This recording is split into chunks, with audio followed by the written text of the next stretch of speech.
इस वीडियो में हम क्लास 10th के हिस्ट्री का चैप्टर नंबर 2 भारत में राष्ट्रवाद को देखने जा रहे हैं। इस वीडियो में मैंने इस पूरे चैप्टर को कवर करवा रहा है। इसके साथ साथ जो पीवाईक्यू क्वेश्चन है हम उसको भी इसमें देखने वाले हैं, तो आप समझ पाओगे कि किस तरीके के जो क्वेश्चन है इस चैप्टर से पूछे जाते हैं। इसके साथ साथ मैं इसमें ये भी बताता रहूंगा कि किस टॉपिक से किस प्रकार के क्वेश्चन यहाँ पे पूछे जाते हैं।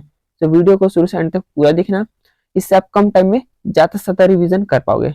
तो स्टार्ट करते हैं वीडियो को। देखिए, चैप्टर का नाम है भारत में राष्ट्रवाद। राष्ट्रवाद का मतलब होता है एक व्यक्ति का अपने देश के प्रति प्रेम, भावना, समर्पण इत्यादि को कहते हैं राष्ट्रवाद। ठीक है, ये राष्ट्रवाद एक भावना है। तो अब उसी को हम देखने वाले हैं भारत के अंदर। देखिए, चैप्टर स्टार्ट होता है, इसका जो पहला टॉपिक वो है प्रथम विश्व युद्ध, खिलाफत और असहयोग आंदोलन। ठीक है, तो स्टार्ट करते हैं प्रथम विश्व युद्ध से। थोड़ा प्रथम विश्व युद्ध के बारे में देख लेते हैं। देखिए, वैसे तो भारत प्रथम विश्व युद्ध में शामिल नहीं था, लेकिन भारत जो क्या है अप्रत्यक्ष रूप से प्रथम विश्व युद्ध में शामिल हो गया था, क्योंकि ब्रिटेन का गुलाम था भारत, और इस तरीके से ब्रिटेन जो था प्रथम विश्व युद्ध में शामिल था, तो इस तरीके से भारत भी अप्रत्यक्ष रूप से इसमें शामिल हो गया। तो जब प्रथम विश्व युद्ध हुआ तो भारत में किस तरह की चीजें देखने को मिली, तो प्रथम विश्व युद्ध की वजह से क्या होता है, भारत में एक नई आर्थिक और एक राजनीतिक स्थिति पैदा हो जाती है। जैसे जैसे कि रक्षा व्यय में भारी इजाफा हुआ, युद्ध के नाम पे कर्ज लिए गए, करों में वृद्धि की गई, सीमा शुल्क को बढ़ाया गया, आयकर को शुरू कर दिया गया, जो इनकम टैक्स है उसको शुरू कर दिया गया, कीमतें तेजी से बढ़ी क्योंकि इस समय फसलें भी बहुत ज्यादा नुकसान हुई थी, तो जिसके कारण उत्पादन हुआ नहीं था, तो कीमतें बढ़ी। और जो गांव में जो क्या है सिपाहियों को जबरन भर्ती की गई। तो इस तरीके से प्रथम विश्व युद्ध का भारत के ऊपर आर्थिक जो है ज्यादा दबाव पड़ता है, जो इस प्रकार से है। डायरेक्ट क्वेश्चन ये पूछ रखा है। इसके आगे अगला है सत्याग्रह का विचार। देखिए, गांधी जी भी क्या है, गांधी जी भी भारत में इसी समय आते हैं। ठीक है, जब प्रथम विश्व युद्ध चल रहा होता है, तो इसी समय भारत जो गांधी जी है वो भी भारत लौटते हैं। तो देखिए, इसमें गांधी जी जनवरी 1915 में दक्षिण अफ्रीका से भारत लौटे। इससे पहले वो दक्षिण अफ्रीका में थे, और वहां पे उन्होंने जो नस्ल भेदी सरकार थी इसके अगेंस्ट यहाँ पे एक सत्याग्रह चलाया था। ठीक है, जो नस्ल भेदी जो यहाँ पे सरकार थी उसके विरोध में वहां पे सत्याग्रह चलाया था, वो सत्याग्रह सफल भी रहा था। गांधी जी के अनुसार जिस सत्याग्रह का अर्थ की बात करें कि होता क्या है, तो इस प्रकार से गांधी जी ने सत्याग्रह को डिफाइन किया था। डायरेक्ट क्वेश्चन पूछ रखा है, याद रखना इसको। देखिए, गांधी जी के अनुसार सत्याग्रह के विचार में सत्य की शक्ति पर आग्रह किया जाता है और सत्य की शक्ति पर जोर दिया जाता है। इसका मतलब ये हुआ कि अगर आपका उद्देश्य सच्चा है, अगर आपका संघर्ष अन्याय के खिलाफ है, तो उत्पीड़क, ठीक है, जो जो जुल्म कर रहा है, ठीक है, जो उत्पीड़क है, उत्पीड़क से मुकाबला करने के लिए आपको किसी शारीरिक बल की आवश्यकता नहीं होगी। इसके अलावा प्रतिशोध की भावना या आक्रामकता का सहारा लिए बिना सत्याग्रही जो होते हैं वो केवल अहिंसा के सहारे भी अपने संघर्ष में सफल हो सकते हैं। तो गांधी जी के अनुसार सत्याग्रह की ये डेफिनेशन थी। ठीक है, अगर एक नंबर में सिर्फ सत्याग्रह डेफिनेशन लिखना है तो आप ये लिख सकते हो। ठीक है, और 3 नंबर में लिखना हो तो आप इस तरीके की चीजें लिखोगे। इसके अलावा अब जब गांधी जी आते हैं भारत के अंदर, तो वो आने के बाद उन्होंने 3 छोटे छोटे सत्याग्रह चलाए, और जो तीनों के तीनों कहते हैं सफल होते हैं, इन्हें कहते हैं क्षेत्रीय सत्याग्रह। देखते हैं इसको। सबसे पहले गांधी जी ने चंपारण सत्याग्रह चलाया 1917 के अंदर, और जो ये जो सत्याग्रह था ये बिहार में चलाया गया था। और किसके विरोध में चला गया था, तो वो नील की खेती के विरोध में चला गया था, क्योंकि बिहार के अंदर जो ब्रिटेन की सरकार थी, जो ब्रिटिश शासन व्यवस्था थी, इसने बिहार में नील की खेती करना अनिवार्य कर दिया था। अगर आपकी जो भूमि है उसका 1/3 जो है, मतलब 1/3 नहीं, मतलब एक फिक्स हिस्से पे आपको नील की खेती करना अनिवार्य है, बल्कि जो है कि किसान थे वो इसको करना नहीं चाहते थे। तो उसके विरोध में ये सत्याग्रह चलाया था, चंपारण सत्याग्रह, जो कि क्या होता है सफल होता है। दूसरा था खेड़ा सत्याग्रह, इसको भी 1917 में चला गया था, ये गुजरात में चला गया था, और इसके चलाने के पीछे रीजन था कर को माफ करवाना, क्योंकि इस टाइम पीरियड पे फसलें बर्बाद हो गई थी और लोगों के पास इतना उत्पादन हुआ नहीं था कि वो लगान चुका पाए, और जो ब्रिटिश सरकार थी ये लगान को माफ करने को तैयार नहीं थी, तो इसके विरोध में कर को माफ करवाने के लिए इस आंदोलन को चलाया गया था। और जो तीसरा है वो है अहमदाबाद सत्याग्रह 1918 के अंदर, ये भी गुजरात के अंदर ही स्टार्ट किया गया था, और ये जो चला गया था वो मिल मजदूरों के लिए चला गया था, ताकि उनकी स्थिति में सुधार आ सके, उनका वेतन बढ़ सके, काम के घंटे फिक्स हो, और जिस परिस्थिति में काम करे वो परिस्थितियां ठीक हो, तो उनकी स्थिति को सुधारने के लिए ये आंदोलन चलाया गया था। 3 आंदोलन चलाए गए थे और तीनों के तीनों सफल रहते हैं। गांधी जी की जो पॉपुलैरिटी रहती है भारत के अंदर, वो एक तो जब दक्षिण अफ्रीका में सफल हुए थे तभी उनकी पॉपुलैरिटी बढ़ गई थी, और जब भारत में जब गांधी जी आए थे और जब उन्होंने 3 सत्याग्रह सफल करके दिखा दिए, तो इस तरीके से गांधी जी की पॉपुलैरिटी भारत में और बढ़ने लगी। इसके अलावा अगला है रोलेट एक्ट। देखिए रोलेट एक्ट एक कानून था। इसके तहत क्या है कि जो भी राजनीतिक कैदियां होते हैं उनको 2 साल तक बिना मुकदमा चलाए जेल में डाला जा सकता था। कहने का मतलब है सरकार जो है केवल शक के आधार पर किसी को गिरफ्तार कर सकती थी और 2 साल तक उसको जेल में डाल देगी और बिना मुकदमा चलाए। ठीक है, और इसका परिचय क्या है, जो सरकार है वो राजनीतिक जो स्थितियां हैं उसको आसानी से कुचल सकती थी इस रोलेट एक्ट का प्रयोग करके। अब महात्मा गांधी जो थे इन्होंने इसका विरोध किया और कहा कि हम एक राष्ट्रव्यापी सत्याग्रह चलाएंगे। और इसकी जो ये राष्ट्रव्यापी सत्याग्रह है इसकी स्टार्टिंग होती है 6 अप्रैल को। जो 6 अप्रैल को एक हड़ताल के साथ ये स्टार्ट होता है। इस हड़ताल में क्या होता है कि जो रेलवे कामगार थे, रेलवे वर्कर्स थे, ये हड़ताल पे चले जाते हैं, दुकानें वगैरह सारे बंद होने लगती हैं। तो इसको देखते हुए जो बहुत सारे स्थान जो ब्रिटेन की सरकार है, ठीक है, जो अंग्रेजी शासन व्यवस्था है, इसने हमारे बहुत सारे स्थानीय नेताओं को गिरफ्तार करना स्टार्ट कर दिया। इसके अलावा 10 अप्रैल को पुलिस ने अमृतसर में शांतिपूर्वक जो जुलूस थी उस पर गोली चला दी और हिंसा यहाँ पे भड़क गई। इसके उपरांत के पूरे क्षेत्र में मार्शल लॉ लागू कर दिया गया। देखिए रोलेट एक्ट ये कहता है कि आप क्या है, मतलब जो अंग्रेजी सरकार है वो किसी भी कैदी, मतलब किसी को भी जो राजनीतिक कैदी है उनको 2 साल तक बिना मुकदमा चलाए जेल में डाल सकती थी। ठीक है, इसके आगे इसका विरोध करने के लिए गांधी जी ने सत्याग्रह चलाया और ये सारी चीजें होती हैं। इसके अलावा 10 अप्रैल को फिर ये घटना घटती है, हिंसा भड़कती है, यहाँ पे मार्शल लॉ लागू हो जाता है। ये मार्शल लॉ मुख्यतः पंजाब के अंदर लगता है। ठीक है, पूरे पंजाब में ये चीजें लग जाती हैं। अब जो मार्शल लॉ होता है ये कहता है कि आप कहीं भी ग्रुप बना के इकट्ठे नहीं हो सकते, ये होता है मार्शल लॉ। तब देखिए एक घटना होती है 13 अप्रैल को। ठीक है, 13 अप्रैल 1919 को, याद रखना इसको, ये बहुत इंपॉर्टेंट है, डायरेक्ट यहाँ से क्वेश्चन पूछता है। तो देखिए अब ये घटना क्या थी, तो बैसाखी का त्योहार मनाने के लिए लोग जो थे जलियांवाला बाग मैदान में इकट्ठा हुए थे। काफी लोग ऐसे भी थे जो कि सरकार द्वारा लागू किए जो दमनकारी कानून थे इसका विरोध करने के लिए इकट्ठा हुए थे। अब इस बात की जो ये खबर है ये जनरल डायर तक पहुंचती है, तो जनरल डायर वहां पहुंचता है सैनिकों के साथ और उसने बाहर जाने के सारे रास्ते बंद कर दिए और जो भीड़ थी उस पर अंधाधुंध गोलियां चला दी। जो ये घटना हुई इसमें सैकड़ों लोग मारे गए और जैसे जैसे जो घटना है ये खबरों की तरफ फैली उस तरीके से सड़कों पे लोग उतरने लगे क्योंकि लोग इसका विरोध करने लगे। इसके अलावा लोगों ने हड़ताल करना स्टार्ट कर दिया, सरकारी इमारतों पर हमला करना शुरू कर दिया और सरकार ने भी इसे दबाने के लिए दमनकारी नीति अपनाई। जैसे सरकार ने जो सत्याग्रही थे उनको जमीन पर नाक रगड़ने के लिए मजबूर किया गया। इसके अलावा ठीक है मजबूर कर दिया गया। इसके अलावा सड़कों पर घिसट कर चलने को कहा गया। जो बड़े जितने भी ऑफिसर थे, साहिब थे, उनको सलाम करने की बात की गई और जो लोगों को यहाँ पे कूड़े नहीं आएगा, यहाँ पे कोड़े आएगा, लोगों को कोड़े मारे गए और गांव पे बम बरसाए गए। इस तरीके की जो सरकार की रणनीति थी वो इस प्रकार से रही इन सत्याग्रहियों के प्रति। और हिंसा को बढ़ते हुए गांधी जी ने ये इस आंदोलन को वापस ले लिया, जो राष्ट्रव्यापी सत्याग्रह था इसको वापस ले लिया। और गांधी जी का मानना था कि जो रोलेट सत्याग्रह है, ठीक है, कि जो रोलेट एक्ट के जो विरोध में जो सत्याग्रह चलाया गया था वो केवल सीमित क्षेत्रों तक ही सीमित था, मतलब केवल शहरों में ही देखने को मिला। ठीक है, अगर जो उसको एक बड़ा जनाधार वाला बनाना है हमें बनाने की उसकी जरूरत है और ये तभी पॉसिबल हो सकता है जब हिंदू मुस्लिम एकता होगी। ठीक है, बिना हिंदू मुस्लिम एकता के ये चीजें संभव नहीं हो सकती हैं, तब तक कोई बड़ा जनाधार आंदोलन खड़ा नहीं किया जा सकता। तब ऐसे में गांधी जी को चाहिए था कि कुछ ऐसा मुद्दा उठाए जिससे जो दोनों समुदाय है ये आपस आ सके। अब ऐसे में गांधी जी को खिलाफत का मुद्दा मिल गया। ठीक है, उनको लगा कि खिलाफत का मुद्दा उठाकर दोनों समुदाय को नजदीक ला सकते हैं। ठीक है, डायरेक्ट क्वेश्चन यहाँ से आता है खिलाफत मुद्दे पे, अभी खिलाफत आंदोलन पे। ठीक है, याद रखना इसको 3 नंबर में पूछ लेता है या 2 नंबर में पूछ लेगा। तो देखिए खिलाफत आंदोलन जो था वो क्या था, तो प्रथम विश्व युद्ध में जो ओटोमन तुर्की है इसकी हार हुई थी और अफवाह ये फैली कि जो इस्लामिक विश्व के आध्यात्मिक नेता है, ठीक है, जो इस्लामिक विश्व में जो प्रमुख नेता खलीफा, इनकी जो शक्तियां कम हो जाएंगी। ठीक है, इन पे बहुत ही सख्त संधियां थोप दी जाएंगी। तो ऐसे में क्या है, खलीफा की शक्तियों की रक्षा करने के लिए 1919 में मुंबई के अंदर खिलाफत समिति का गठन किया जाता है और इसके गठन में मोहम्मद अली और शौकत अली इन 2 भाइयों ने महत्वपूर्ण भूमिका निभाई थी। ठीक है, और इन्होंने लगातार गांधी जी से भी बात किया इस विषय पर को लेते हुए। और इस तरीके से सितंबर 1920 के अंदर कांग्रेस ने कलकत्ता अधिवेशन में महात्मा गांधी ने दूसरे नेताओं को इस बात पर राजी कर लिया कि जो खिलाफत आंदोलन है हमें उसको समर्थन देना है और स्वराज के लिए हमें जो यहाँ पे एक आएगा असहयोग आंदोलन। ठीक है, तो यहाँ पे आएगा असहयोग आंदोलन को शुरू किया जाएगा।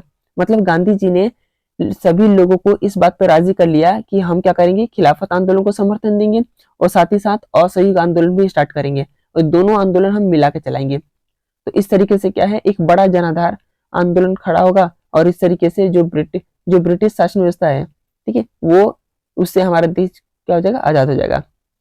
तो अगला है कि आखिर असहयोग आंदोलन ही हमने क्यों चुना।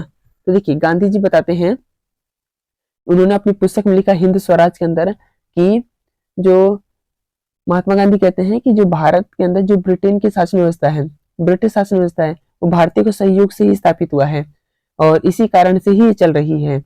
अगर भारत के लोग अपना समर्थन वापस ले ले तो साल भर के अंदर शासन व्यवस्था ढह जाएगी और स्वराज की क्या हो जाएगी, स्थापना। तो इस तरीके से गांधी जी का मानना है कि हमने ये असहयोग आंदोलन चलाना। असहयोग का मतलब है आप सहयोगी मत करो। गांधी जी कहते हैं कि अगर ब्रिटेन की सरकार भारत में है तो भारत का ही समर्थन हासिल है, तभी ये स्थापित हो पा रहा है। अगर भारत के लोग अपना समर्थन वापस ले ले तो साल भर के अंदर जो शासन व्यवस्था ये ढह जाएगी और स्वराज की स्थापना यहाँ पे हो जाएगी। इसके अलावा गांधी जी का मानना है जो असहयोग आंदोलन होगा एक ही चरणबद्ध तरीके से चलेगा। ठीक है, चरणबद्ध का मतलब ये है, जैसे सबसे पहले लोग क्या करेंगे, जो सरकार द्वारा दी गई जो पदवी है इसको वापस कर देंगे। एग्जाम्पल के रूप में जैसे गांधी जी को हिंद स्वराज की उपाधि मिली थी, गांधी जी ने उसको लौटा दिया। जो रविन्द्रनाथ टैगोर थे उनको एक उपाधि मिली थी सर की, ठीक है, जिसे कहते हैं नाइट्स, उन्होंने उसको लौटा दिया। तो इस तरह गांधी जी ने कहा कि पहले तो जो सरकार द्वारा दी गई पदवी है उनको लौटा दो। इसके बाद जो सरकारी नौकरी है जैसे पुलिस, अदालत, विधायी परिषद, स्कूलों, विदेशी वस्तुओं का, इन सब चीजों का बहिष्कार करो। और अगर सरकार दमन का रास्ता अपनाती है तो हम एक व्यापक सवर्णीयवादी आंदोलन को शुरू करेंगे। तो इस तरीके से एक ही चरणबद्ध आंदोलन था और चरणबद्ध आंदोलन इस तरीके से चलाया गया था। डायरेक्ट क्वेश्चन यहाँ से पूछता है, याद रखना बहुत इंपॉर्टेंट है, कई बार पूछ रखा है। इसके अलावा और दिसंबर 1920 के अंदर कांग्रेस के नागपुर अधिवेशन में असहयोग आंदोलन और खिलाफत आंदोलन को साथ चलाने की मंजूरी मिल गई फाइनली। ठीक है, सितंबर में समर्थन हासिल हुआ और दिसंबर में इनको पूरी तरीके से मंजूरी मिल गई कि जो अब असहयोग आंदोलन होगा और खिलाफत आंदोलन होगा ये दोनों साथ होकर चलेंगे। खिलाफत आंदोलन मुख्यतः मुस्लिम वर्ग से संबंधित था और असहयोग आंदोलन मुख्यतः हिंदुओं से संबंधित था। तो इस तरीके से जो दोनों समुदाय हैं, जो देश के जो दो बड़े समुदाय ये आपस में मिलकर आंदोलन करेंगे तो आंदोलन ज्यादा सफल होगा। इसके अलावा अगला जो है आंदोलन के भीतर की अलग अलग धाराएं, ये किस प्रकार से आंदोलन के भीतर अलग अलग धाराएं यहाँ पे देखने को मिलती हैं। यहाँ पे धाराएं से कहने का मतलब है कहाँ कहाँ आंदोलन किस प्रकार से चला। ठीक है, शहरों में कैसे चला, ग्रामीण क्षेत्रों में कैसे चला, बागानों में कैसे चला, ये यहाँ पे धाराएं कहने का मतलब है। ठीक है, अब देखते हैं जनवरी 1921 में खिलाफत और असहयोग आंदोलन दोनों साथ साथ स्टार्ट हुआ। इसके अलावा इस आंदोलन में विभिन्न सामाजिक समूहों ने हिस्सा लिया, लेकिन प्रत्येक की अपनी आकांक्षाएं थी। ठीक है, और इसके अलावा स्वराज का आह्वान तो सबने किया है, लेकिन इसके अर्थ भी अलग अलग थे। मतलब यहाँ पे अलग अलग सामाजिक समूहों ने हिस्सा लिया, लेकिन सबकी अपनी अपनी आकांक्षाएं थी, अपनी अपनी इच्छाएं थी इस आंदोलन में भाग लेने का। स्वराज की बात सब कहते थे, लेकिन इसका मतलब अलग अलग था। ठीक है, डायरेक्ट यहाँ से क्वेश्चन पूछता है, याद रखना इसको। अब देखते हैं शहरों में आंदोलन कैसे था। तो शहरों में मुख्यतः बड़े स्तर पर बहिष्कार की बात की गई, जैसे जो विद्यार्थी इन्होंने स्कूलों का बहिष्कार कर दिया, हेडमास्टर जो शिक्षक थे इन्होंने अपने पोस्ट से इस्तीफा दे दिया, वकीलों ने वकालत छोड़ दी और जो प्रांतीय परिषदों में जो चुनाव हुआ था उनका बहिष्कार, मतलब इलेक्शन का इसमें बहिष्कार किया गया। इसके अलावा एक डेटा है, याद रखना, एक नंबर में पूछ सकता है कि मद्रास की एक पार्टी थी जो गैर ब्राह्मण पार्टी थी, जिसका नाम था जस्टिस पार्टी। इन्होंने जो ये प्रांतीय असेंबली थी, ठीक है, यहाँ पे ये प्रांत आएगा। ठीक है, तो जो प्रांत जो चुनाव था इसका बहिष्कार करने से मना कर दिया, क्योंकि जस्टिस पार्टी का मानना ये था कि उनको उनका अधिकार तभी मिल पाएगा जब वो काउंसिल में प्रवेश करेंगे, जब वो इलेक्शन लड़के जीत के जो काउंसिल के अंदर प्रवेश करेंगे तभी उनको उनका अधिकार मिल सकता है। तो इस तरीके से उन्होंने इलेक्शन का बहिष्कार नहीं किया। इसके अलावा जो विदेशी कपड़ों का सामानों का बहिष्कार किया गया, शहरों में विदेशी कपड़े उनकी होली जलाई गई और व्यापारियों ने विदेशी व्यापार में पैसा लगाना बंद कर दिया। तो इस तरीके से इस असहयोग आंदोलन से जो ब्रिटिश सरकार है इसको आर्थिक रूप से बहुत ज्यादा नुकसान होता है। ठीक है, कहने का मतलब जो लगभग 110 करोड़ के आसपास की जो हर साल की इनकम होती थी वो लगभग 57 करोड़ पे आ गई थी, मतलब आधी हो गई थी। तो इस तरीके से आर्थिक रूप से जो ब्रिटिश सरकार है इनको बहुत ज्यादा नुकसान हुआ था इस असहयोग आंदोलन से। इसके अलावा शहरों में अगला आता है शहरों में आंदोलन धीमा क्यों पड़ गया। अब देखिए शहरों में आंदोलन बहिष्कार तो हर स्तर पे कर दिया गया, लेकिन दिक्कत ये थी कि अब धीरे जैसे जैसे टाइम बीता ये आंदोलन धीमा पड़ने लगा। डायरेक्ट क्वेश्चन पूछ रखा, कई बार रिपीटेड है, याद रखना। तो इसके पीछे रीजन क्या था? देखिए, स्वदेशी कपड़े बहुत महंगे थे, मतलब कि जो ब्रिटिश जो या फिर जो विदेशी कपड़े थे, हमने उसका बहिष्कार कर दिया, लेकिन जो स्वदेशी कपड़ा हर व्यक्ति खरीद नहीं सकता, ये बहुत महंगा है। इसके अलावा स्वदेशी संस्थाओं का भाव, अब जैसे बच्चों ने स्कूल छोड़ दिए, लेकिन जो स्वदेशी स्कूल है इनका बहुत ज्यादा अभाव था, तो बच्चे अब जाए कहाँ पढ़ने के लिए? ठीक है, जो वकील है उन्होंने वकालत छोड़ दी, लेकिन स्वदेशी मतलब कि यहाँ पे वकालत जैसी कोई चीज नहीं थी। तो इस तरीके से संस्थाओं का अभाव था। ठीक है, लोगों ने अपना मतलब आजीविका तो छोड़ दिया, लेकिन स्वदेशी कोई आजीविका का स्रोत नहीं था, लोगों के पास आजीविका कोई दूसरा स्रोत बचा नहीं। तो इस तरीके से मजबूरन लोगों को वापस अपने अपने कामों पर लौटना पड़ा, और इस तरीके से शहरों में आंदोलन धीमा पड़ गया, ऐसे देखने को मिलता है। डायरेक्ट क्वेश्चन आ रखा है, याद रखना। इसके अलावा अब हमें देखना है कि ग्रामीण क्षेत्रों में ये विद्रोह किस प्रकार से चला। ग्रामीण क्षेत्रों में क्या क्या देखने को मिलता है? तो ग्रामीण क्षेत्रों के अंदर अवध में सन्यासी बाबा रामचंद्र के किसानों में नेतृत्व कर रहे थे, मतलब जो किसान है वो इनके नेतृत्व में विरोध कर रहे थे। ठीक है, जो किसानों का विरोध था वो तालुकदारों के प्रति और जमींदारों के खिलाफ था, क्योंकि उनका मानना था ये भारी भरकम कर वसूलते और तरह तरह के टैक्स वसूला करते थे, और किसानों को बेगार करना पड़ता था, मतलब किसानों को जमींदारों की भूमि पे काम करना पड़ता था, वो भी बिना वेतन के, बिना कुछ मिले, इसे कहते हैं बेगार। तो ये भी करना पड़ता था। और किसानों की मांग थी कि लगान को कम किया जाना चाहिए, बेगार खत्म हो, और दमनकारी जो जमींदार इनका सामाजिक बहिष्कार हो, ये जमींदारों की डिमांड थी। और इनको लीड कर रहा था बाबा राम, ये जो इनका नाम था सन्यासी बाबा रामचंद्र। ठीक है, ये इनको लीड कर रहे थे, ये इनका नेतृत्व कर रहे थे। और एक नंबर में याद रखना कि अक्टूबर 1920 के अंदर अवध किसान सभा का गठन होता है, और 1921 में जब असहयोग आंदोलन शुरू हुआ तो तालुकदारों और जमींदारों के मकानों पर हमले होने लगे, बाजारों को लूटा जाने लगा, अनाज के गोदामों पर कब्जा कर लिया गया, और बहुत सारे स्थानीय नेताओं ने तो यहाँ तक कह दिया कि गांधी जी ने कहा है कि अब लगान देना ही नहीं है और जमीन गरीबों के बीच बांट दी जाएगी। और इस तरीके से महात्मा गांधी का नाम लेकर लोग हिंसा पे उतर आए, बल्कि गांधी जी ने कभी भी हिंसा की बात नहीं की, लेकिन यहाँ पे देखोगे तो इस तरीके से इन्होंने अपने अनुसार ही चीजों को देखा और इनको जैसा अच्छा लगा वो काम किया, और उन्होंने नाम किसका ले लिया कि गांधी जी ने ये सब कहा है। तो इस तरीके से असहयोग का जो मतलब है और या फिर जो स्वराज का मतलब है, अलग अलग लोगों ने अलग अलग तरीके से देखा। इसके अलावा ग्रामीण क्षेत्रों में हमें एक पॉइंट देखने को मिलता है आदिवासियों का, कि आदिवासियों ने किस प्रकार से असहयोग आंदोलन को लिया। जैसे आंध्र प्रदेश की गुड्डेम पहाड़ी के अंदर 1920 में एक आंदोलन फैल गया, एक उग्र गोरिल्ला आंदोलन फैल गया। ठीक है, इसके पीछे का रीजन ये था कि सरकार ने यहाँ पे जंगलों में पाबंदी लगा दी थी, लोग इन जंगलों से ना तो पशु चरा सकते थे और ना ही जलावन के लिए लकड़ियां ले सकते थे, और इसीलिए लोगों के अंदर गुस्सा था इस बात को लेकर, क्योंकि उनकी रोजी रोटी पे असर पड़ रहा था। उनको लगता था कि जो उनके पारंपरिक अधिकार है ये छीने जा रहे हैं, और इन आदिवासियों का नेतृत्व जो कर रहे थे वो अल्लूरी सीताराम राजू कर रहे थे। और जो ये व्यक्ति, इनका दावा था कि इनके पास बहुत सारी शक्तियां हैं, जैसे कि वो जो सटीक खगोलीय विज्ञान अनुमान लगा सकते हैं, लोगों को स्वस्थ कर सकते हैं, यहाँ तक कि इनको गोली तक नहीं मार सकते। ठीक है, मतलब गोली से भी ये नहीं मरेंगे, इस तरीके के शक्ति इनके पास थी, ऐसा दावा करते थे लोग, और लोग यहाँ के लोग इन पे विश्वास भी किया करते थे। और जो अल्लूरी सीताराम राजू थे वो गांधी जी के और असहयोग आंदोलन से बहुत ज्यादा प्रेरित थे। हालांकि जो अल्लूरी सीताराम राजू है उनका मानना ये था कि जो अहिंसा है, अहिंसा के बल पे हम देश को आजाद नहीं करा सकते, हमें हिंसा का उपयोग करना ही पड़ेगा। ठीक है, हालांकि गांधी जी हिंसा की बात नहीं करते, ये इनका व्यक्तिगत मानना था कि जो अगर देश को आजाद करना है तो अहिंसा नहीं हिंसा का प्रयोग करना होगा, तो देश आजाद हो सकता है। और जब इनको पता चला असहयोग आंदोलन के बारे में तो इन्होंने क्या किया, जो पुलिस थाने इन पे हमले करने स्टार्ट कर दिए। ठीक है, ब्रिटिश अधिकारी को मारने की कोशिश की गई। तो इन गतिविधियों को देखते हुए यहाँ पे जो ब्रिटिश सरकार है इसने 1924 के अंदर अल्लूरी सीताराम राजू को फांसी दे दी, और इस तरीके से यह आदिवासी लोगों ने आंदोलन को लिया। अगला है बागानों में स्वराज। ठीक है, कि बागानों में किस तरीके से असहयोग आंदोलन फैला और यहाँ पे क्या देखने को मिलता है। देखिए, स्वराज की अवधारणा को लेकर मजदूरों ने अपनी समझ, इनकी अपनी समझ थी स्वराज को लेकर। ठीक है, बागान मजदूरों के लिए जो आजादी था, इसका मतलब था कि वो जो चार दीवारी है उससे जब चाहे वो बाहर जा सके, अपने गांव से संपर्क कर पाए।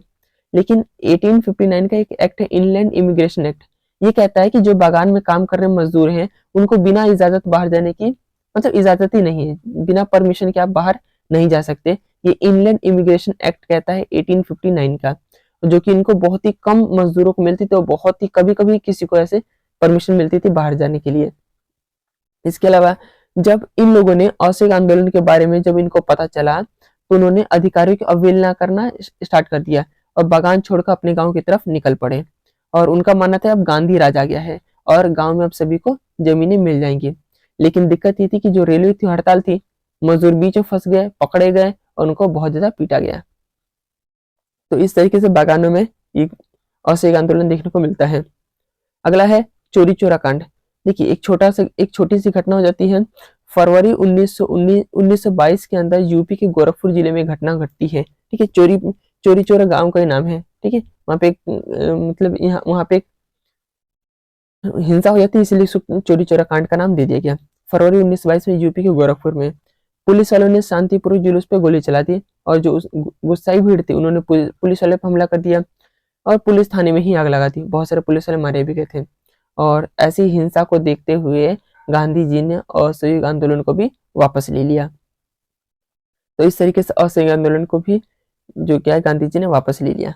हालांकि कुछ लोग बहुत ज्यादा इससे नाराज हुए थे क्योंकि कई लोगों का मानना था कि अगर आंदोलन 6-7 महीना और चल गया तो कहीं ना कहीं जो हमें स्वदेश जो स्वराज है इसकी स्थापना हो जाएगी देश के अंदर, जो ब्रिटिश सरकार है ये देश छोड़ के चल जाएगी। क्योंकि पहले साल के अंदर अंदर ही ब्रिटिश सरकार को बहुत ज्यादा नुकसान हुआ था, आर्थिक रूप से बहुत ज्यादा इनको नुकसान देखने को मिल रहा था। इसके अलावा तो इस तरीके से असहयोग आंदोलन वाला जो आंदोलन है वो होता है खत्म। अब हमें पढ़ना है सवर्ण अवज्ञा की ओर। ठीक है, अब हमें देखना है सवर्ण अवज्ञा किस तरीके से आंदोलन चलता है, सवर्ण अवज्ञा किस तरीके से चलता है। उससे पहले हमें पढ़ना है साइमन कमीशन 1928 डायरेक्ट क्वेश्चन आता है, याद रखना इसको। अब देखिए साइमन कमीशन की बात करें तो जो ब्रिटेन की सरकार थी इसने सर जॉन साइमन एक व्यक्ति है, इसके नेतृत्व में एक वैधानिक आयोग का गठन किया और इस आयोग को भारत में संवैधानिक व्यवस्था कार्यशैली का गठन करना था। कि देखना था भारत के अंदर कौन कौन सी परिस्थितियां है, किस प्रकार के कानून यहाँ पे लागू करना है, ये देखना इसका काम था। और जो ये आयोग था इसमें एक भी भारतीय सदस्य नहीं था।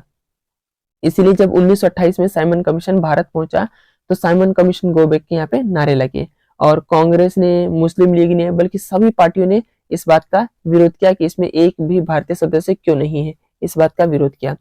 और इस विरोध को शांत करवाने के लिए जो इरविन था, जो वहाँ का प्रधानमंत्री था, ठीक है, तो जो इरविन था उसने 1929 में भारत के लिए एक डोमिनियन स्टेटस देने का मांग किया।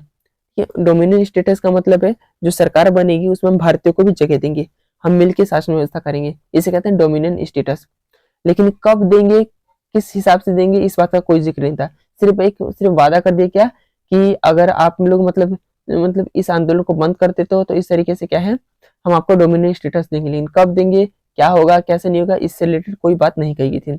लेकिन अब होता क्या है, जो कांग्रेस थी और गांधी जी थे अब उनको डोमिनियन स्टेटस चाहिए नहीं था, उनको चाहिए था पूर्ण स्वराज। ठीक है, अब ये पूर्ण स्वराज की बात कर रहे थे। पूर्ण स्वराज का मतलब है कि आप हमारे देश चले जाओ, हम अपना शासन खुद चला लेंगे, भारतीय अपना शासन खुद चला लेंगे, इसे कहते हैं पूर्ण स्वराज। तो इसी को देखते हुए दिसंबर 1929 के अंदर जवाहरलाल नेहरू की अध्यक्षता में कांग्रेस का लाहौर अधिवेशन होता है। ठीक है, कांग्रेस का लाहौर अधिवेशन दिसंबर 1929 में जवाहरलाल नेहरू की अध्यक्षता में होता है और इसमें पूर्ण स्वराज की मांग को स्वीकार कर दिया गया, अपना लिया गया। कि अब इनका मानना था कि अब हमें डोमिनियन स्टेटस जैसे कोई चीज नहीं चाहिए, अब हमें डायरेक्ट पूर्ण स्वराज चाहिए, पूरा कंट्रोल चाहिए अपने देश के ऊपर। तो ये था साइमन कमीशन। ठीक है, 3 नंबर में पूछ लेता है, याद रखना, छोटा सा इसमें डेटा था। अगला है नमक यात्रा और सवर्ण अवज्ञा। अब स्टार्ट होता है ये नमक यात्रा और सवर्ण अवज्ञा। अब देखिए आखिर ये आंदोलन स्टार्ट किया क्यों गया था। तो देखिए देश को एकजुट करने के लिए गांधी जी ने नमक को एक शक्तिशाली प्रतीक के रूप में देखा। बहुत इंपॉर्टेंट है, डायरेक्ट क्वेश्चन है, यही लाइन जो लिख देता है और इसकी व्याख्या करने को कहता है। ठीक है, तो याद रखना इसको कि जो देश को एकजुट करने के लिए गांधी जी ने नमक को एक शक्तिशाली प्रतीक के रूप में ही चुना। तो ये पूछ लेता आखिर नमक को ही क्यों चुना। तो देखिए ये इसके पीछे का रीजन है, क्योंकि था क्या कि जो नमक है उसका अमीर और गरीब सभी एक समान इसका इस्तेमाल करते हैं अपनी जरूरत के हिसाब से। अब ऐसा तो होता है कोई अमीर है तो ये कहेगा कि हम ज्यादा नमक खाएंगे और कोई गरीब है तो ये कहेगा कि हम नमक ही नहीं खाएंगे। तो इस तरीके से जो नमक का जो यूज है वो अमीर और गरीब सभी इसका इस्तेमाल करते हैं। ये भोजन का अभिन्न हिस्सा है और इसलिए जो नमक पर जो कर है और जो उसके उत्पादन पर सरकारी नियंत्रण है ब्रिटिश शासन की एक दमनकारी पहलू बताया गांधी जी ने। और उनका मानना था कि आखिर जो ये नमक है ये बिल्कुल ही निःशुल्क है। ठीक है, प्रकृति की देन है, भारत के लोग, अब भारत के संसाधनों का भारत के लोगों पर टैक्स देना पड़े तो ये चीजें ठीक नहीं है। तो इसलिए गांधी जी ने इस चीज को चुना, क्योंकि उनका मानना था कि अगर इसको हम मुद्दा बनाएंगे तो अमीर वर्ग भी इसमें शामिल होगा, गरीब वर्ग भी शामिल होगा, हर एक वर्ग इसमें शामिल होगा। इसलिए गांधी जी ने इसको एक शक्तिशाली प्रतीक के रूप में चुना। याद रखना, डायरेक्ट क्वेश्चन पूछता है। इसके अलावा देखिए 31 जनवरी 1930 को गांधी जी ने इरविन को एक पत्र लिखा जिसमें 11 मांगों का उल्लेख था, और इन मांगों के जरिए गांधी जी ने सभी वर्गों को साथ में जोड़ने का प्रयास किया, क्योंकि इस 11 मांगों में इसमें किसानों के लिए भी डिमांड थी, व्यापारियों के लिए भी थी, राजनीतिक कैदियों के लिए भी थी, ठीक है। तो मतलब समाज के हर वर्ग के लिए इसमें डिमांड थी। तो ये था कि क्या है कि गांधी जी का मानना था कि हर वर्ग इससे जुड़ना चाहिए। और इसमें सबसे जो महत्वपूर्ण मांग थी उसमें था कि जो नमक पे जो टैक्स है इसको आप हटा दो, नमक को टैक्स फ्री कर दो। लेकिन इरविन क्या करता है, ये मानने से इनकार कर देता है। देखिए गांधी जी क्या कहते हैं ना, एक चेतावनी देते हैं इस पत्र के द्वारा, और उन्होंने लिखा था कि अगर 11 मार्च तक ये मांगे नहीं मानी गई तो कांग्रेस एक सवर्ण वगैरह स्टार्ट कर देगा।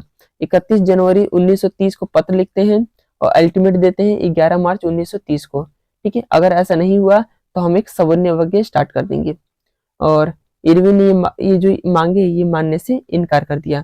तो इस तरह से गांधी जी ने 78 वॉलेंटियर जो स्वयं सेवक थे इनके साथ नमक यात्रा शुरू कर दी।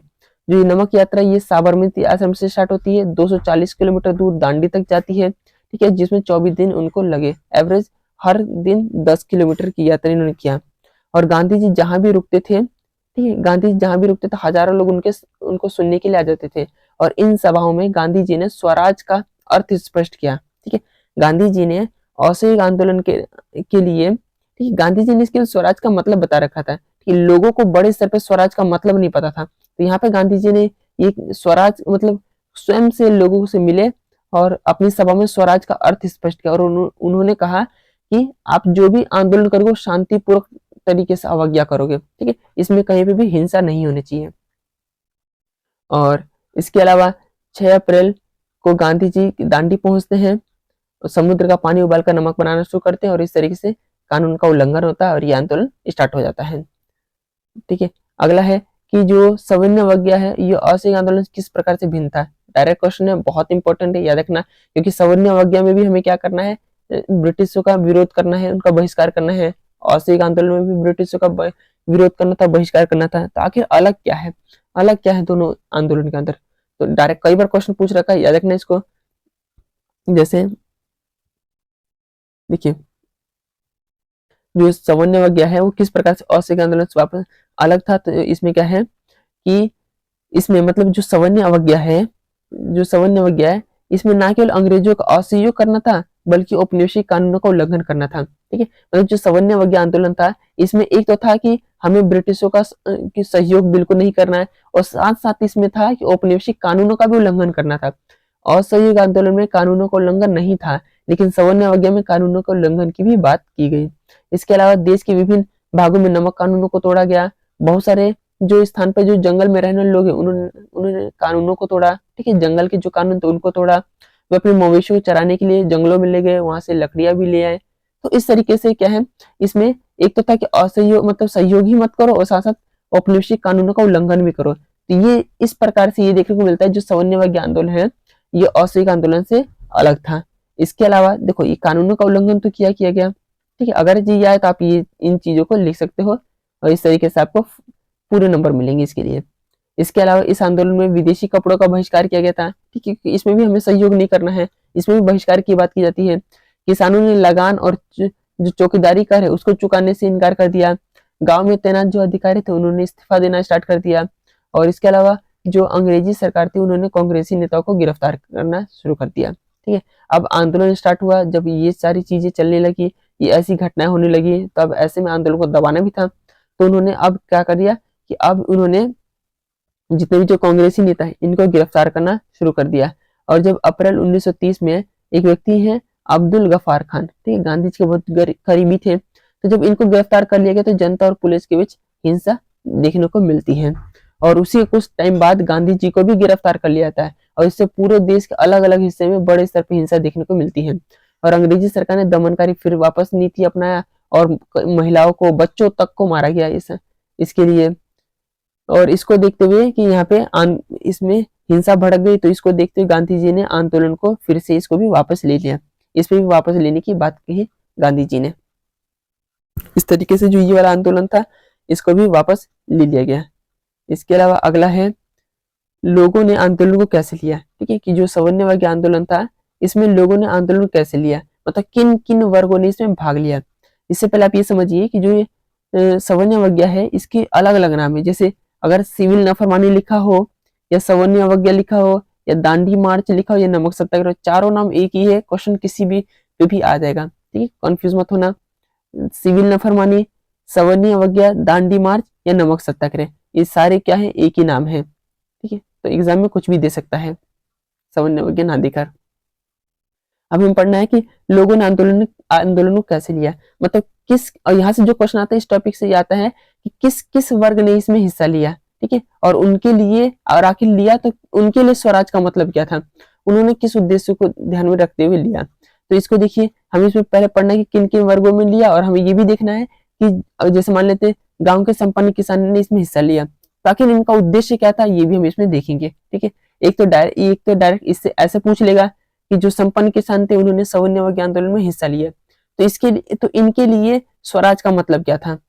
तो या फिर डायरेक्ट पूछ लेता है कि जो विभिन्न लोगों की या फिर विभिन्न सामाजिक समूहों की जो योगदान था सवर्णवर्गीय में उनको स्पष्ट करें। तो एग्जाम किसी भी तरीके से आ सकता है। तो इस तरीके से हम देखते हैं, जिसकी जो पहला है वो गांव के संपन्न किसान। अब हमें देखना है कि गांव के जो संपन्न किसान है ये सवर्णवर्गीय आंदोलन में आखिर हिस्सा क्यों लिया। ठीक है, तो देखिए इसको, संपन्न किसान व्यावसायिक फसल उगाते थे, और लेकिन जो व्यापार में मंदी के कारण बहुत ज्यादा कीमत परेशान थे, क्योंकि उनको उस प्रकार की कीमत नहीं मिल रही थी। इतनी मतलब परेशान थे कि जो सरकारी लगान इसको चलाना, इसको मतलब कि चुकाना मुश्किल हो रहा था, इसलिए वे आंदोलन में बढ़ चढ़कर हिस्सा ले रहे थे। और उनके लिए स्वराज का सिर्फ मतलब ये था कि जो वो भारी भरकम जो कर है इसको खत्म किया जा सके। ठीक है, जो भारी लगान है इसको कम किया जा सके, इनके लिए स्वराज का मतलब सिर्फ इतना ही था। ठीक है, ये लोग व्यावसायिक फसल उगा रहे हैं, उनको उस हिसाब से उनकी कीमत नहीं मिल रही, लगान नहीं चुका पा रहे, बहुत ज्यादा परेशान है, इसलिए उन्होंने बढ़ चढ़ कर हिस्सा लिया। और ये सोचते हुए हिस्सा लिया कि अगर ये आंदोलन सफल होता है तो ब्रिटिश सरकार देश छोड़ के चल जाएगी, और इस तरीके से अब इन पे कोई टैक्स वसूलने वाला होगा नहीं, और ये और अमीर हो जाएंगे। तो उन्होंने क्या है, भारी लगान ना देना पड़े, इसलिए ये आंदोलन में शामिल हुए। ये था इनका स्वराज का मतलब। ठीक है, स्वराज इनके लिए ये मतलब था, और इसलिए ये हिस्सा लिए। अब हमें पढ़ना है गरीब किसान क्यों हिस्सा लिए थे। तो गरीब किसान का भी अपना ही उद्देश्य था। ठीक है, अपनी ही आकांक्षाएं थी इस आंदोलन में शामिल होने की। जैसे जो गरीब किसान जो थे वो चाहते थे कि जो जमींदारों को दी जाने वाली जो लगान है, ठीक है, यहाँ पे लगान आएगा, इसको कम किया जाए।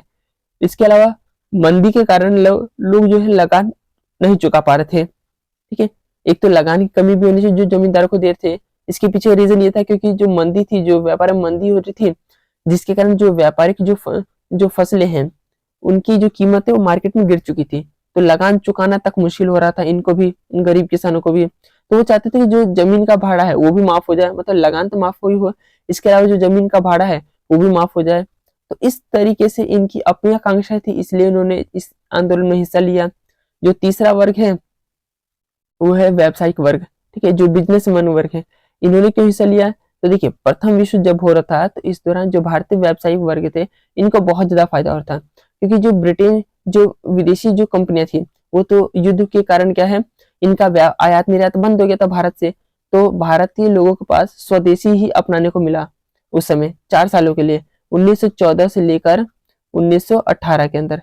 तो इन 4 सालों में लोगों ने स्वदेशी चीजों को ही अपनाया। ठीक है, तो इस तरीके से जो भारत के जो व्यावसायिक वर्ग है इनको बहुत ज्यादा फायदा हुआ था। अब ऐसे कंडीशन में उन्होंने ऐसी औपनिवेशिक नीतियों का विरोध किया। ठीक है, जो भारतीय बिजनेसमैन है उन्होंने औपनिवेशिक नीतियों का विरोध किया, जिसके कारण जो उनकी व्यावसायिक गतिविधि है उसमें रुकावट आ रही थी। और जो ब्रिटिश सरकार है वो जानबूझ के क्या है, इनका जो इन पे अलग अलग प्रकार के टैक्स वगैरह भी लगाती रहती है। ठीक है, इनके टैक्स की दरें बढ़ा देती थी, ताकि क्या हो, जो भी मतलब इनका जो भी ये फायदा है वो उनको वापस से ला सके। तो इस तरीके से क्या है, और जो भारतीय जो बिजनेसमैन वर्ग है ये भी उन्हीं नीतियों का विरोध कर रहे थे, जिसके कारण उनके गतिविधियों में रुकावट आ रही थी। अब ऐसे कंडीशन में जो बिजनेसमैन वर्ग, भारतीय बिजनेसमैन वर्ग है, ठीक है, व्यावसायिक वर्ग है, इनका मानना था जो विदेशी वस्तुएं इनका आयात मतलब बंद होना चाहिए। ठीक है, क्योंकि अगर वो देश में विदेशी कपड़ों का आयात करवाएंगे तो ऐसे कंडीशन में जो स्वदेशी कपड़े लोग उनको खरीदेंगे नहीं, केवल विदेशी खरीदेंगे, क्योंकि ये सस्ते होते हैं। तो इस तरीके से जो भारतीय बिजनेसमैन, इनका मानना है कि आयात तो बिल्कुल ही खत्म होना चाहिए, ठीक है। आयात को क्या कर देना चाहिए, बिल्कुल ही खत्म कर देना चाहिए, बहुत ज्यादा इस पर नियंत्रण लगा देना चाहिए। तो इन सब चीजों को देखते हुए क्या है, जो व्यवसायी वर्ग है इन्होंने भी बढ़ चढ़ कर हिस्सा लिया, समर्थन दिया और इनको आर्थिक सहायता भी प्रदान की इस आंदोलन को, ठीक है, ताकि आंदोलन सफल हो सके और देश जब आजाद हो जाएगा तो देश पे उनका कंट्रोल हो जाएगा। इसके अलावा जो डेटा याद रखना, एक नंबर पूछ लेता है कि 1920 के अंदर भारतीय औद्योगिक एवं व्यावसायिक संघ, इसकी स्थापना की गई थी। और 1927 में, ये तो बहुत ज्यादा इंपॉर्टेंट है, भारतीय वाणिज्य एवं उद्योग परिसंघ, जिसे कहते हैं फिक्की, फिक्की का गठन हुआ, ठीक है। 1920 में भारतीय औद्योगिक एवं विकास कांग्रेस, और 1927 में बहुत इंपॉर्टेंट है, फिक्की की स्थापना हुई। फिक्की की फुल फॉर्म में भारतीय वाणिज्य एवं उद्योग परिसंघ, याद रखना। और इनकी स्थापना में पुरुषोत्तम दास ठाकुर और जीडी बिरला का महत्वपूर्ण योगदान था। ये बनाने का पीछे का रीजन ये था ताकि जो ये बिजनेसमैन वर्ग है भारत के, इनको इकट्ठा किया जा सके, और इकट्ठा होके जो जो आंदोलन है उनको समर्थन देंगे और उनको आर्थिक सहायता प्रदान करेंगे। तो इनका भी स्वराज का मतलब अपना अलग ही था। इसके अलावा श्रमिक वर्गों की बात करते हैं, श्रमिक वर्गों का बहुत बड़ा रोल रहता नहीं है, क्योंकि पूरे भारत में केवल नागपुर के अंदर ही श्रमिकों को समर्थन मिलता है इस आंदोलन को, बाकी कहीं भी मजदूरों ने इस आंदोलन में हिस्सा नहीं लिया। डायरेक्ट क्वेश्चन पूछता है कि आखिर क्यों नहीं हिस्सा लिया, ठीक है, तो इसको भी हम देखने वाले हैं आगे। इसके अलावा अगला है, औरतों की क्या भूमिका थी, महिलाओं की भी भूमिका थी इसमें। ये जो सवर्णवादी आंदोलन था, हजारों महिलाओं ने हिस्सा लिया। गांधी जी की बात सुनने में, जब जहाँ भी गांधी जी रुकते थे वहां पे सभाएं करते थे, उन सभाओं को सुनने के लिए महिलाएं आती थी, और जो महिलाएं होती थी उन्होंने विभिन्न जुलूसों में हिस्सा लिया, नमक बनाया, शराब की दुकानों पर पिकेटिंग की, और इस तरीके से क्या कई महिलाएं जेल भी गई। तो इनका भी एक बहुत बड़ा योगदान रहता है इस असहयोग, इस सवर्णवादी आंदोलन में। ये भी एक पॉइंट लिख सकते हो कि असहयोग आंदोलन में महिलाओं की बहुत बड़ी भूमिका नहीं थी, जो कि सवर्णवादी आंदोलन में देखने को मिलती है, इस रूप में भी अलग है, ठीक है, सवर्णवादी। इसके अलावा अगला हमें पढ़ना है सवर्णवादी जो आंदोलन की सीमाएं क्या थी। अब इसमें सीमाएं में से ये तो नहीं आता, लेकिन हाँ ये तो देता है कि किन किन वर्गों ने इस आंदोलन में हिस्सा नहीं लिया। इससे पहले हमने पढ़ा कि आखिर कौन कौन सा ऐसा वर्ग है जिसने आंदोलन में हिस्सा लिया, ठीक है, लेकिन जो ये सीमाएं है ये बताता है कि कौन कौन सा ऐसा वर्ग है जिसने इसमें अपना हिस्सा नहीं लिया। तो पहला है अछूत वर्ग, ठीक है, जिसे नीच वर्ग माना जाता है। नीच जो छोटी जाति के लोग हैं उनके लिए शब्द उपयोग होता है अछूत वर्ग। अब इसमें देखते हैं, देखिए, समाज ने एक लंबे समय तक अछूतों का बहिष्कार किया, ठीक है, अपने बराबरी का अधिकार देने से वंचित रखा। इसके अलावा गांधी जी का मानना था कि जो अस्पृश है, जो छोटी जाति के लोग हैं, इनके साथ छुआछूत की जो ये समस्या है ये खत्म होनी चाहिए। हमें स्वराज की स्थापना अगले 100 सालों तक भी नहीं मिलेगी अगर जी हम आज भी ये छुआछूत की बात करेंगे तो। इसके अलावा गांधी जी जो थे, गांधी जी ने अछूतों को हरिजन कहा, और उन्होंने मंदिरों, सार्वजनिक तालाबों, कुओं पर समान अधिकार दिलाने के लिए भी कई सत्याग्रह स्टार्ट किए, ताकि समाज के अंदर इनको भी बराबरी का मौका मिल सके। लेकिन दिक्कत ये थी कि जो बहुत सारे जो दलित नेता थे उन्होंने अपने समुदाय की जो समस्या को हल करने का एक रूप निकाला, राजनीतिक रूप। मतलब उनका मानना था कि राजनीतिक के माध्यम से ही हम अपनी समस्या को हल कर सकते हैं, ठीक है। समाज में बहुत बड़ा बदलाव आएगा नहीं किसी और किसी तरीके का, अगर हमें अपनी स्थिति सुधारनी तो राजनीतिक रूप से ही सुधार सकती है, ऐसे कुछ दलित नेताओं का मानना था। ऐसा उन्होंने, और मतलब ऐसा तो एक मतलब दलित नेताओं का मानना था। और इन्होंने फिर किया क्या, तो जो दलित नेता उन्होंने खुद को संगठित करने लगे, ठीक है, खुद को वो लोग आपस में संगठित करने लगे। इसके अलावा शिक्षा संस्थानों में आरक्षण की बात करने लगे ये लोग कि जो शिक्षा जितने भी संस्थान है उसमें जो दलितों के लिए आरक्षण होना चाहिए। अलग निर्वाचन क्षेत्र की मांग की। अब अलग निर्वाचन क्षेत्र का मतलब ये होता है, जैसे एक क्षेत्र को अलग निर्वाचन क्षेत्र, जैसे मान लेते हैं ये 3 निर्वाचन क्षेत्र हैं, ठीक है, इसको अलग निर्वाचन क्षेत्र घोषित करने का मतलब ये है कि यहाँ पे जिस वर्ग की आबादी ज्यादा होगी वही व्यक्ति इलेक्शन लड़ पाएगा यहाँ पे, और वही व्यक्ति ही इसको वोट डाल पाएगा। जैसे मान लेते हैं यहाँ पे जो गरीब वर्ग है, ठीक है, जो छोटी जाति के लोग हैं वो यहाँ पे रहते हैं, और इसको इस क्षेत्र को जो पृथक निर्वाचन क्षेत्र घोषित कर दिया गया। तब ऐसे कंडीशन के लिए, और अछूतों के लिए घोषित कर दिया गया, तो ऐसे कंडीशन में जो छोटी जात के लोग हैं वही व्यक्ति ही इस क्षेत्र से खड़ा हो पाएगा, और वही व्यक्ति ही वोट डाल पाएगा। अब मान लेते हैं जो यहाँ पे ब्राह्मण रहेगा वो ना तो यहाँ से कभी इलेक्शन लड़ पाएगा और ना ही कभी यहाँ पे वोट डाल पाएगा। ये होता है पृथक निर्वाचन क्षेत्र या अलग निर्वाचन क्षेत्र। तो जो दलित है इन्होंने अपनी समस्या को सुलझाने के लिए इनका मानना था कि हमें अलग से एक निर्वाचन क्षेत्र चाहिए, क्योंकि उनका मानना था कि सामाजिक अपंगता केवल राजनीतिक सशक्तिकरण से ही दूर हो सकती है और कोई तरीका नहीं है। और इसमें जो दलितों के जो बहुत बड़े जो लीडर उभर का है वो डॉक्टर भीमराव अंबेडकर थे। इन्होंने दलितों के लिए दलित वर्ग एसोसिएशन बनाया, ठीक है, 1930 में ये बनाया गया था। दलित वर्ग एसोसिएशन याद रखना, एक नंबर पूछ लेता है। तो दलितों के नेता बन के उभरे, उन्होंने दलित वर्ग एसोसिएशन बनाया, ठीक है, ताकि जो दलित वर्ग है ये संगठित हो सके। इसके अलावा अब जो जो ये डिमांड थी, ये वाली पृथक निर्वाचन क्षेत्र की जो डिमांड थी, वो ये इस डिमांड को अंबेडकर जी ने अंग्रेजों के समक्ष रखा, और जो अंबेडकर की जो बात थी अंग्रेजों ने मान भी ली ये बात, ठीक है, और ये कह दिया कि हम दलितों के लिए एक अलग निर्वाचन क्षेत्र देने को हम स्वीकार करते हैं, ठीक है, एक्सेप्ट भी कर लिया कि ठीक है हम दलित, जहाँ पे दलित जिन जिन भारत के जिन जिन क्षेत्रों के अंदर दलित वर्ग ज्यादा है, हम वहाँ पे दलितों के लिए निर्वाचन क्षेत्र घोषित कर देंगे। लेकिन अब इसका विरोध करने के लिए गांधी जी उतर आए, ठीक है। गांधी जी चाहते नहीं थे कि जो दलित वर्ग है इनको अलग निर्वाचन क्षेत्र मिले, क्योंकि गांधी जी का मानना था इससे देश टूट जाएगा, ठीक है। जब अंग्रेजों ने अंबेडकर की बात मान ली तो गांधी जी आमरण अनशन पे बैठ गए, भूख हड़ताल पे बैठ गए। उनका मानना था कि अगर दलितों को अलग निर्वाचन क्षेत्र दे दिया गया तो इससे देश टूट जाएगा। अब दलितों को मिलेगा, फिर मुसलमानों को देना पड़ेगा, फिर सिखों को देना पड़ेगा। तो इस तरीके से धर्म के आधार पर, फिर जाति के आधार पर अगर इस सबको अलग अलग निर्वाचन क्षेत्र दिया जाने लगा तो देश एकजुट रहेगा ही नहीं, देश तो टूट जाएगा। तो इसलिए गांधी जी आमरण अनशन पर बैठ गए, और फिर बहुत सारे नेताओं ने उनको समझाया अंबेडकर को। फिर अंबेडकर जी ने अपनी जो भी मांग थी, ये पृथक निर्वाचन की जो डिमांड थी, ये वाली जो डिमांड थी, इसको अंबेडकर जी ने छोड़ दिया और वो आरक्षण से खुश हो गए, मतलब आरक्षण से वो संतुष्ट हो गए। देखिए हमने इतना पढ़ लिया कि गांधी जी का मानना था इससे देश टूट जाएगा।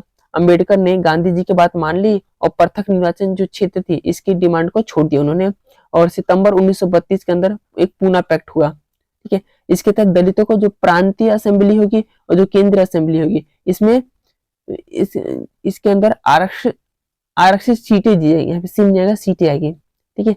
मतलब ये है इस पूना पैक्ट जो 1932 के अंदर हुआ था, इसके अंदर ये कहा गया था जो दलित वर्ग होगा उसको प्रांतों में केंद्रीय विधायिका के अंदर सीटें आरक्षित होंगी, उसके लिए कुछ सीटें उनकी जनसंख्या के हिसाब से सीटें आरक्षित होंगी। अब सीटें आरक्षित होने का मतलब ये है जैसे ये एक दलित, मतलब मान लेते इस एरिया के अंदर जो दलित वर्ग है ये वर्ग ज्यादा है, तो ऐसे कंडीशन में यहाँ से जो इलेक्शन लड़ेगा वो केवल दलित ही लड़ सकता है, लेकिन इसको वोट हर व्यक्ति डाल सकता है, चाहे वो ब्राह्मण हो, ठीक है, दलित हो या कोई भी वर्ग हो, उसको वोट डाल सकता है। तो ये अंतर होता है पृथक निर्वाचन क्षेत्र में और आरक्षण में, ठीक है। पृथक निर्वाचन क्षेत्र में ये होता है कि अगर दलितों के लिए तो दलित व्यक्ति ही खड़ा होगा, वही व्यक्ति वोट डाल पाएगा, बाकी इस क्षेत्र के जो जाति के लोग होंगे वो वोट नहीं डाल पाएंगे, ठीक है। ये पृथक निर्वाचन क्षेत्र कहता है। आरक्षण बात कहता है कि जिसके लिए आरक्षित सीट होगी बस वही व्यक्ति ही उस क्षेत्र से चुनाव लड़ सकता है, लेकिन वोट तो हर कोई डाल सकता है, ठीक है। तो ये अंतर होता है। तो अंबेडकर क्या करते हैं, जो पृथक निर्वाचन क्षेत्र है इसकी डिमांड छोड़ देते हैं और आरक्षण से संतुष्ट हो जाते हैं। तो ये बात रही कि जो आखिर इन्होंने जो अछूत वर्ग है इन्होंने हिस्सा क्यों नहीं लिया था। तो इन्होंने एक तो था कि हमने मतलब हमारे समाज ने इनको बहिष्कार किया, इनको कभी भी समान दर्जा नहीं दिया, ठीक है, और इस तरीके से हमेशा इनके साथ भेदभाव किया। गांधी जी प्रयास करते हैं कि इनको समाज में समान अवसर मिले, क्योंकि वो कहते हैं अगले हम 100 सालों तक भी स्वराज हासिल नहीं कर पाएंगे अगर अछूतों को इसी प्रकार से देखा गया तो। गांधी जी क्या करते हैं, गांव गांव जाकर टॉयलेट तक साफ करते हैं, शौचालय की साफ करते हैं, और जो गांव के जो ब्राह्मण वर्ग हैं, जमींदार वर्ग है, इनसे ये लोग गांधी जी आग्रह करते हैं कि समाज में इनको भी बराबरी का हक मिल सके। तो यही रीजन रहता है कि जो अछूत वर्ग है इनका मानना ये है कि हमें जब समाज में इस तरीके की स्थिति मिली हुई है तो हम आजाद होके भी क्या करेंगे, ठीक है, हम अंग्रेजों से आजाद हो जाएंगे, फिर वापस हम भारत जो ब्राह्मण वर्ग है उनके गुलाम हो जाएंगे। तो इनका ये रहता है कि जब कांग्रेस ने या फिर जो क्योंकि कांग्रेस में ये था मुख्यतः कि जो कांग्रेस वो ब्राह्मणों की पार्टी मानी जाती थी, व्यापारियों की, अमीर लोगों की पार्टी मानी जाती थी। तो इस तरीके से उनका मानना था कि हमें तो उसमें कांग्रेस में कभी जगह ही नहीं मिला, हमारी तो बात ही नहीं हुई, तो इस तरीके से आखिर हमें इस आंदोलन से मिलेगा क्या। तो ये रीजन रहता है कि जो अछूत वर्ग है इन्होंने हिस्सा लिया ही नहीं, ठीक है।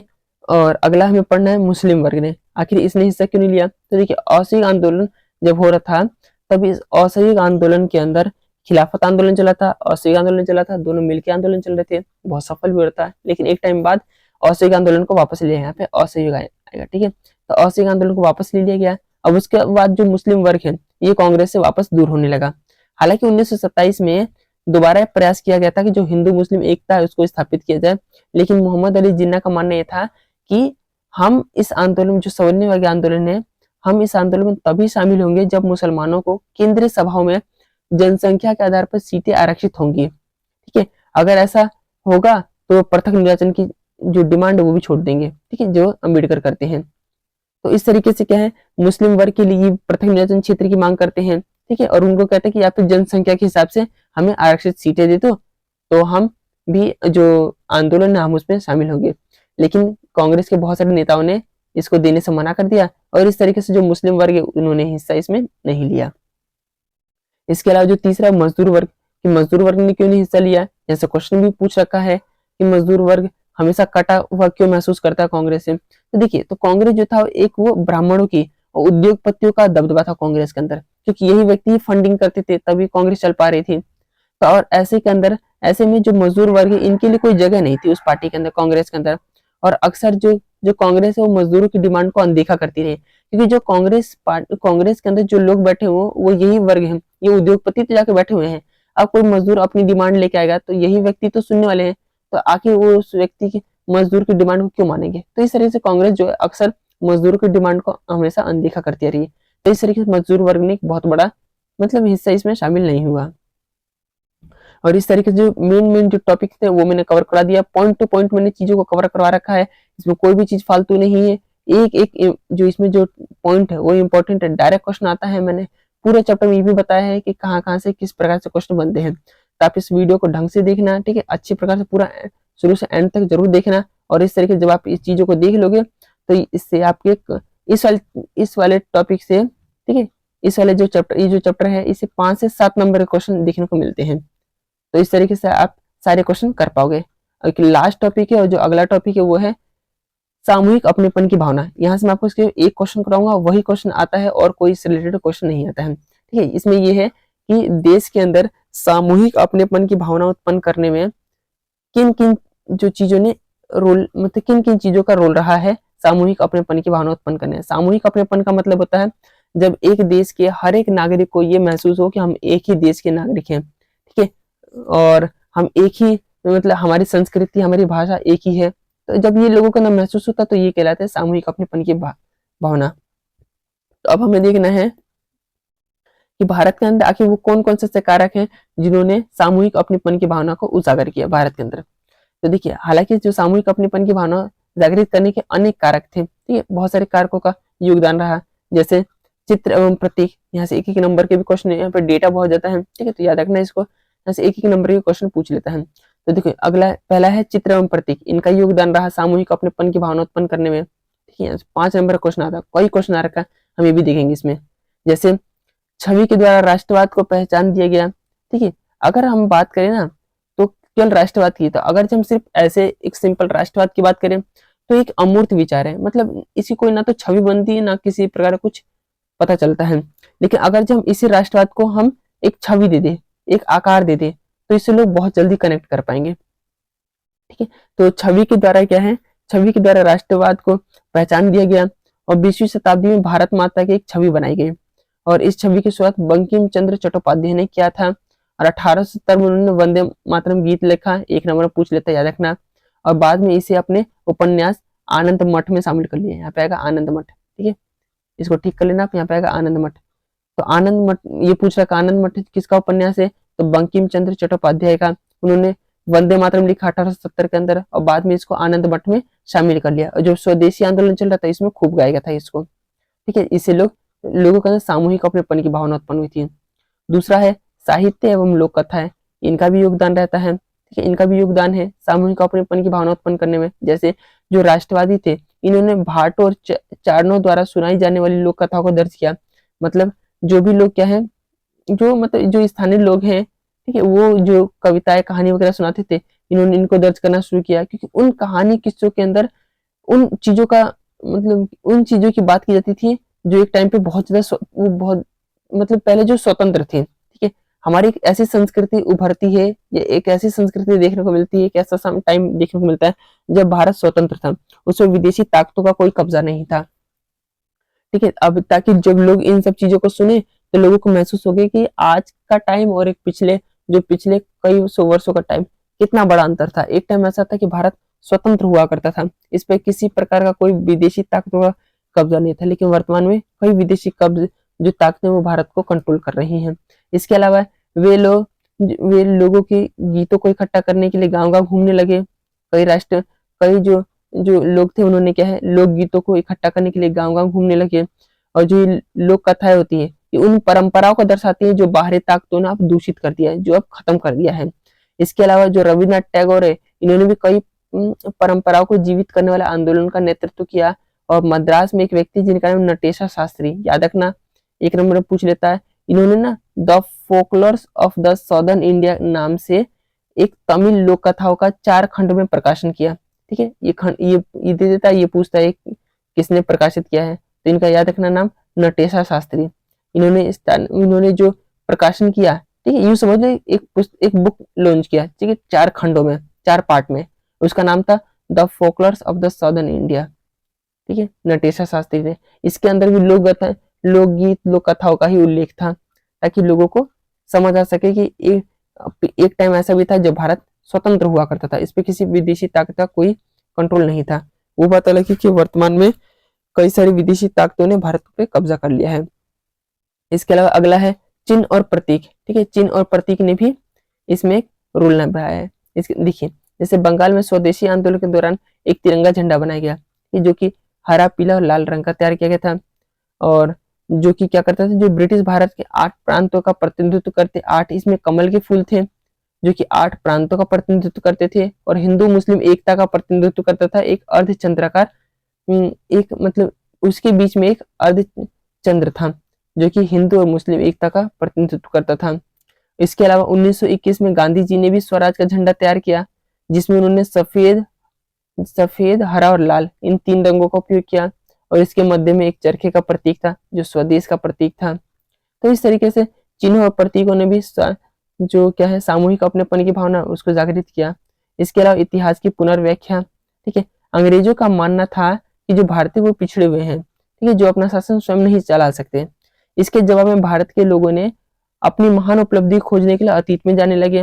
उन्होंने प्राचीन युग गौरव के बारे में लिखने लगे। ठीक है, जब कला, वास्तुकला, विज्ञान, गणित, धर्म, संस्कृति, कानून और दर्शन में व्यापक रूप से फल फूला था। मतलब वो हमने इतिहास की उपलब्धियों को खोजना स्टार्ट कर दिया कि एक टाइम पे जब भारत के अंदर कला, वास्तुकला, विज्ञान, गणित, धर्म, संस्कृति, कानून, दर्शन, ये सारी चीजें फल फूल रही थी, हम उसके बारे में अब लिखना स्टार्ट कर दिए। इसके अलावा इस महान युग हमने मतलब ये देखा कि एक ऐसा इस प्रकार का भारत के अंदर एक महान युग भी था। वो बात अलग है कि एक ऐसा टाइम आया कि जब ये क्या होने लगा, भारत को गुलाम बना लिया गया, और इस तरीके से भारत की जो संस्कृति है उसको बिल्कुल ही खत्म किया जाने लगा। तो इस तरीके से इतिहास की पुनर्व्याख्या करके राष्ट्रवादियों ने एक राष्ट्रवादी भावना को जगाने का प्रयास किया।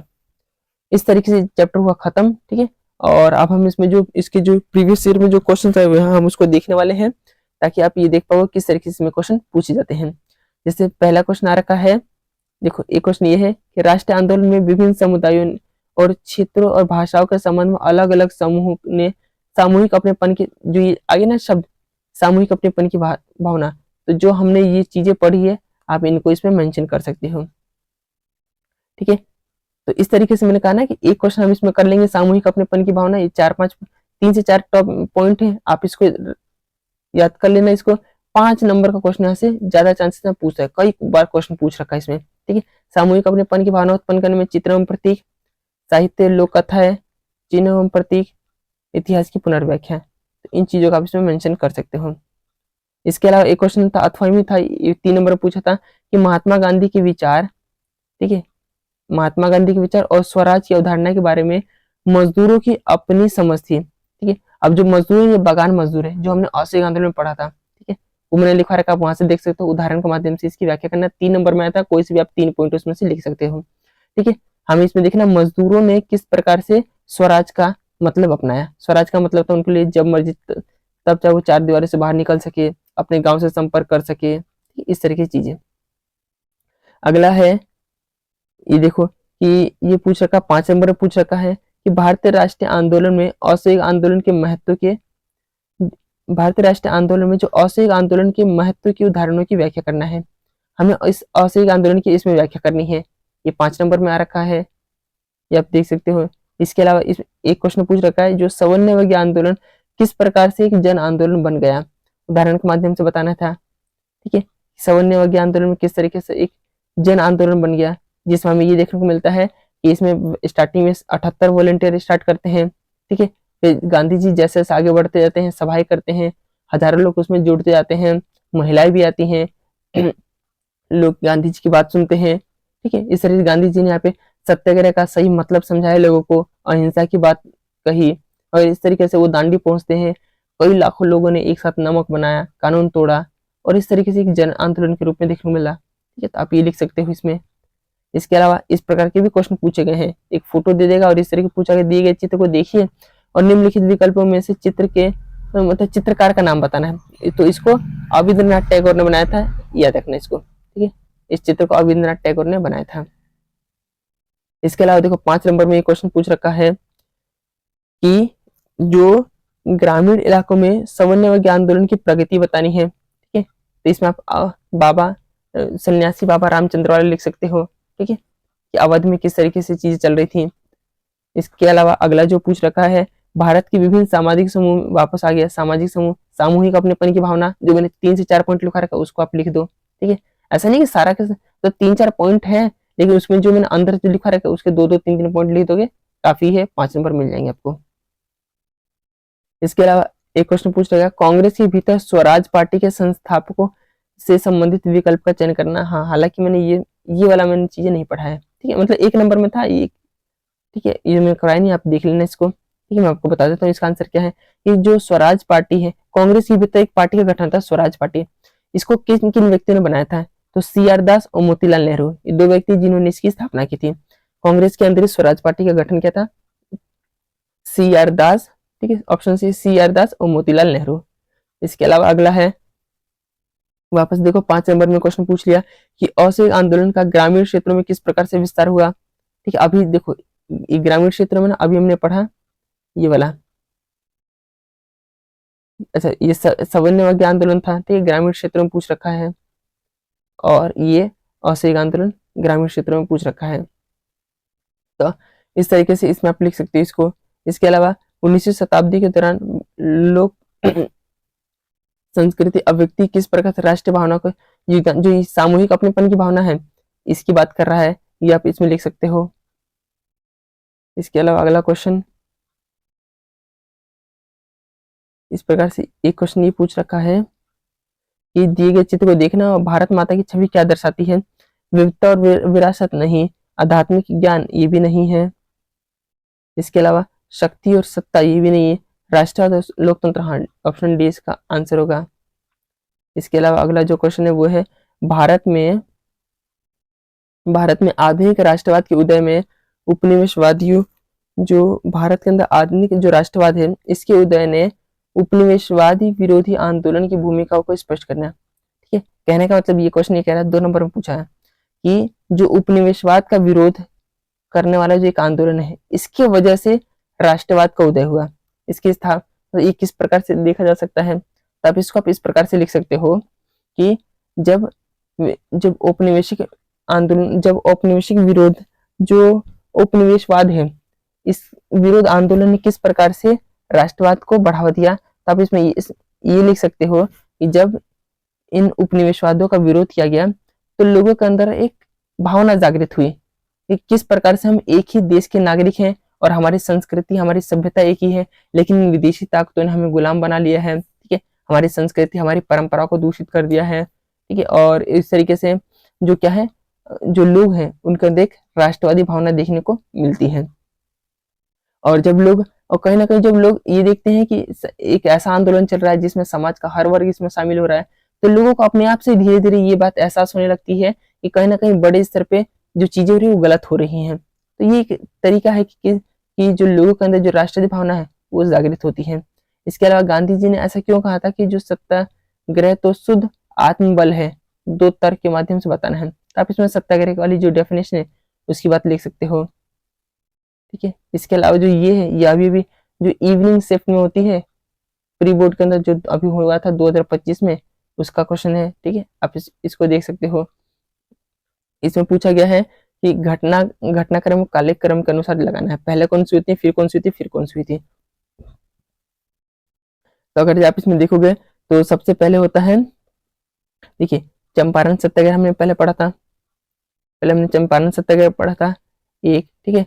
फिर हमने पढ़ा था रूलेट सत्य एक्ट आया था 3, फिर हुआ था चोरी चोर घटना 2, और फिर हुआ था द्वितीय गोलमेज 4। 1 3 2 4, 1 3 2 4 ये होगा ऑप्शन ए, ये नहीं है, ये नहीं है, ये नहीं है। तो इस तरीके से आप इसका आंसर कर सकते हो।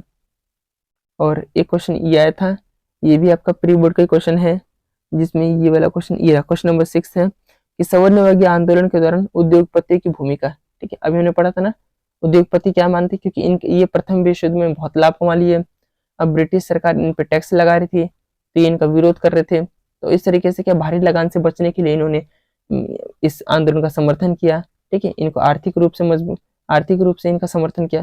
तो इस तरीके से ये जो चैप्टर वो खत्म। और हमने इसमें जो पीवाईक्यू क्वेश्चन है उसको भी हमने देख लिया। इस तरह से आप यहाँ से पीवाईक्यू क्वेश्चन की प्रैक्टिस कर सकते हो। और जो इस पूरे वीडियो में मैंने कहीं पे भी क्या है, किसी भी एक सिंगल पॉइंट को मैंने एक्स्ट्रा ऐड नहीं किया है, बिल्कुल जो पॉइंट टू पॉइंट जो चीजें हैं उन्हीं को मैंने ऐड किया है। इसमें कोई भी जो चीज है वो छोड़ने वाली नहीं है, डायरेक्ट क्वेश्चन आपको यहीं से देखने को मिलता है। ठीक, जब आप इस वीडियो को पूरा देख लोगे तो आपको ये बात समझ आएगी कि किस तरीके की चीजें इसमें हमें क्या क्या पढ़नी है और किस प्रकार से इसमें क्वेश्चन आते हैं।